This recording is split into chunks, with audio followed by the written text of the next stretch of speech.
5ই আগস্টের পরে আমাদের গণ অভ্যুত্থানের আমাদের যারা জুলাই যোদ্ধা, অন্যতম জুলাই যোদ্ধা শরীফ ওসমান হাদীকে নির্মমভাবে গুলিবিদ্ধ হতে হয়েছিল। শরীফ ওসমান হাদী এখন দেশের বাইরে চিকিৎসারত অবস্থায় আছেন। আপনার আমার দায়িত্ব তার যে লড়াই সংগ্রাম সেটাকে এগিয়ে নিয়ে যাওয়া। আজকে এই শাহবাগের মোড় থেকে আমরা ঘোষণা করছি, আমরা শরীফ ওসমান হাদীর যেই লড়াই, যেই সংগ্রাম সেটাকে অব্যাহত রাখবো। আমরা সেটাকে ধারণ করে সামনের দিকে এগোবো। প্রিয় সংগ্রামী বন্ধুগণ, আজকে 16ই ডিসেম্বর বাংলাদেশের ইতিহাসে, এই জনপদের, ওই ভূখণ্ডের ইতিহাসের অন্যতম একটি স্মরণীয় দিন। আমাদের জীবদ্দশায় যেরকম আমরা 5ই আগস্ট দেখেছিলাম, 5ই আগস্টে আমরা যে আনন্দ দেখেছিলাম, যেই বিজয় এবং স্বাধীনতার আকাঙ্ক্ষা আমরা পেয়েছিলাম, আমাদের 16ই ডিসেম্বর আমাদের জাতির ইতিহাসে, আমাদের পূর্বসূরি প্রজন্মের কাছে সেরকম একটি গুরুত্বপূর্ণ দিন, আমাদের রাষ্ট্রের জন্য একটি গুরুত্বপূর্ণ দিন। 16ই ডিসেম্বরকে আমরা আন্তরিকভাবে ধারণ করি। বাংলাদেশে স্বাধীনতার 54 বছর পার হয়েছে, কিন্তু এখন আমরা মুক্তিযুদ্ধের প্রশ্নের সুরাহা করতে পারি নাই। 54 বছর পরে এসেও আমরা দেখি মুক্তিযুদ্ধের পক্ষ এবং বিপক্ষের রাজনীতি। গণ অভ্যুত্থানের মধ্য দিয়ে আমরা ভেবেছিলাম এই মুক্তিযুদ্ধের পক্ষ এবং বিপক্ষের যে বিভাজনের রাজনীতি, সেই রাজনীতির সুরাহা হবে, সেই রাজনীতি বাংলাদেশ থেকে দূর হবে। কিন্তু আমরা দুঃখের সহিত দেখতে পাচ্ছি 5ই আগস্টের পরে এই রাজনীতি আবারও ফিরে এসেছে, যেই রাজনীতির মাধ্যমে আওয়ামী লীগ এবং মুজিববাদী বামপন্থীরা বাংলাদেশকে সবসময় বিভাজিত করে রেখেছিল, বাংলাদেশে সবসময় একটা ফ্যাসিবাদ কায়েম করে রেখেছিল। মুক্তিযুদ্ধ প্রশ্নে আমাদের অবস্থান এবং বক্তব্য খুবই পরিষ্কার। আমরা মনে করি মুক্তিযুদ্ধ বাংলাদেশ রাষ্ট্রের অন্যতম ভিত্তি। আমরা মনে করি 1947 এবং তার পূর্ববর্তী সময়ে বাংলাদেশের মানুষ আজাদীর জন্য উপনিবেশবাদ বিরুদ্ধে যে লড়াই শুরু করেছিল, তার অন্যতম পরিণতি হচ্ছে 1971 সালের মহান স্বাধীনতা সংগ্রাম। কিন্তু এই স্বাধীনতা সংগ্রামের মধ্য দিয়ে আমরা স্বাধীন ভূখণ্ড পেয়েছিলাম, কিন্তু আমরা সার্বভৌমত্ব পুরোপুরি অর্জন করতে পারি নাই। বাংলাদেশে একটি দাবেদারি রাষ্ট্র, দাবেদারি সরকার বারবার কায়েম করার চেষ্টা করেছে আমাদের পার্শ্ববর্তী দেশ। ফলে আমাদের লড়াই কখনো শেষ হয়ে যায় নাই।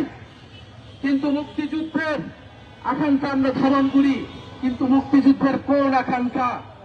মুক্তিযুদ্ধের সাম্য, মানবিক মর্যাদা এবং সামাজিক সুবিচারের আকাঙ্ক্ষা, নাকি মুক্তিযুদ্ধ পরবর্তী সময়ে 72-এর মুজিববাদের আকাঙ্ক্ষা? মুক্তিযুদ্ধের নামে যদি মুজিববাদের আকাঙ্ক্ষা, মুজিববাদের চালনীতির আকাঙ্ক্ষা বাংলাদেশের উপর চাপিয়ে দেওয়া হয়, তা আমরা কঠোরভাবে প্রত্যাঘাত করব। গণ অভ্যুত্থানের মধ্য দিয়ে মুক্তিযুদ্ধের চেতনার নামে যেই ফ্যাসিবাদ কায়েম করা হয়েছিল, যা মূলত ছিল মুজিববাদী আকাঙ্ক্ষা, তার বিরুদ্ধে বাংলাদেশের মানুষ, বাংলাদেশের তরুণরা গণ অভ্যুত্থান করেছিল। ফলে মুক্তিযুদ্ধের যে প্রকৃত আকাঙ্ক্ষা, সেই আকাঙ্ক্ষাকে আমরা আওয়ামী লীগের ফ্যাসিস্ট রাজনীতির বয়ান থেকে বের করে নতুনভাবে বাংলাদেশে প্রতিষ্ঠিত করেছি 5ই আগস্ট।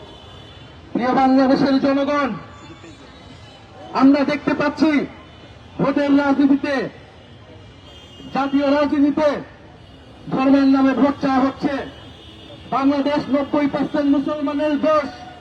এখানে আওয়ামী লীগ এবং তার সহযোগী যারা ভারতের পারপাস সার্ভ করে এরকম সবগুলো দল বাদে বাকি সকল দল, বিএনপি, জামাত, এনসিপি সহ সকল দলই বাংলাদেশের মুসলমানদের স্বার্থ রক্ষা করে এই রাজনীতি করে। ফলে এখানে যেমন মুক্তিযুদ্ধের নামে দেশকে বিভাজন করা যাবে না, ইসলামের নামেও দেশকে বিভাজন করা যাবে না। মুক্তিযুদ্ধ এবং ইসলামকে মুখোমুখি দাঁড় করার যে রাজনীতি গত 54 বছর হয়েছে, সেই রাজনীতি থেকে আমরা বের হয়েই নতুন বাংলাদেশ বিনির্মাণ করব। ইসলামও আমার, মুক্তিযুদ্ধ আমার, জুলাইও আমার।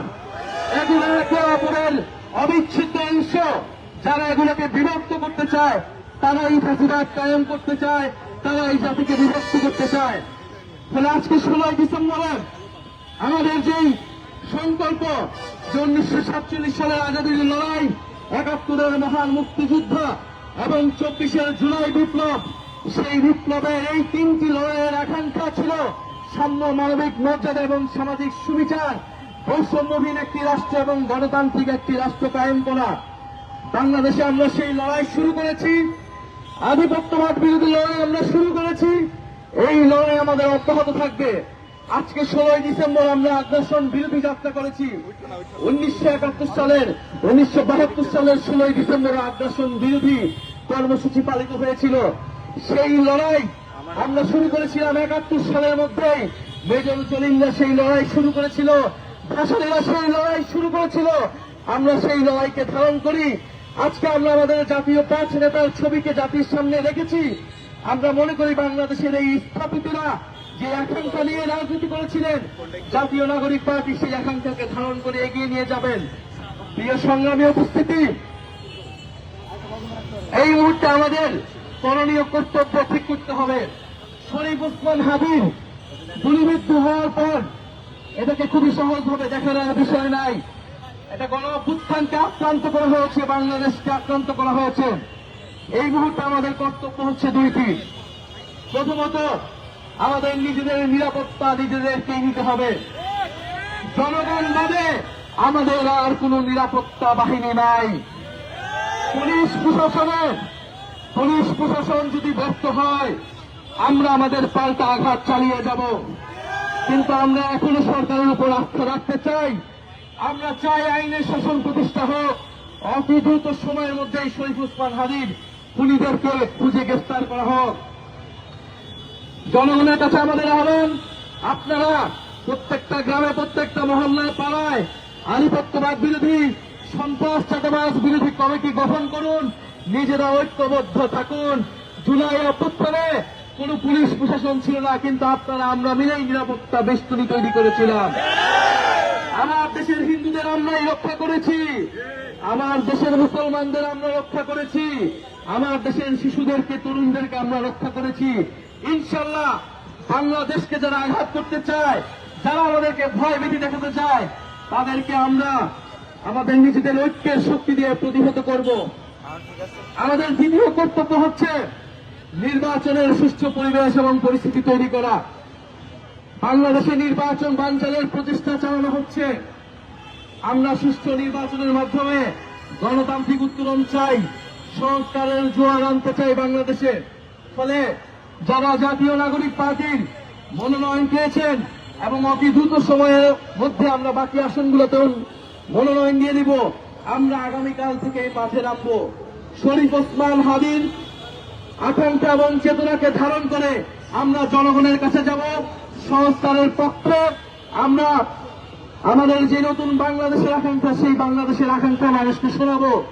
ফলে নির্বাচন কমিশনের যে বিধিবিধান রয়েছে, সেই বিধিবিধানকে মেনে আপনারা রাস্তায় নামুন, আপনারা নির্বাচনী কার্যক্রম শুরু করুন, প্রস্তুতি শুরু করুন। আমরা দেখিয়ে দিব, শেখ শরীফ ওসমান হাদিকে গুলি করা হলো, হাজার হাজার শরীফ ওসমান হাদিরা তার গণ অভ্যুত্থানের আকাঙ্ক্ষা নিয়ে জনগণের দরজায় দরজায় যাবেন। ফলে এই নির্বাচনকে যতভাবেই চেষ্টা করা হোক না কেন প্রতিহত করার, আমরা সংস্কার, বিচার এবং নির্বাচনের যেই আমাদের দাবি ছিল গণ অভ্যুত্থানের পরবর্তী সময়ে, সেই দাবি অনুযায়ী আমরা নির্বাচনের দিকে আগাবো এবং জাতীয় নাগরিক পার্টি দ্রুত সময়ের মধ্যেই তার বাকি আসনগুলোতে মনোনয়ন দিয়ে দিবে। আপনারা যারা এখনো জাতীয় নাগরিক পার্টির এই যাত্রায় যুক্ত হতে চান, আপনারা যোগাযোগ করুন। শরীফ ওসমান হাদিকে গুলিবিদ্ধ করে যদি মনে করা হয় যে ভয় দেখানো হবে জুলাই যোদ্ধাদের, তারা রাস্তায় নামবে না, তারা নির্বাচনী কাজ করবে না, দেশে নির্বাচন হবে না, তাদেরকে আমাদের দেখিয়ে দিতে হবে আমরা কাউকে ভয় পাই না। শরীফ ওসমান হাদি একটি রিক্সা, একটি ভ্যান করে মুড়িয়ার বাতাসা নিয়ে তার 5 জন সহযোদ্ধা নিয়ে একা একা মানুষের কাছে যেত, মসজিদে মসজিদে গিয়ে লিফলেট দিত, তার স্বপ্নের কথা বলতো, তার প্রতিশ্রুতির কথা বলতো।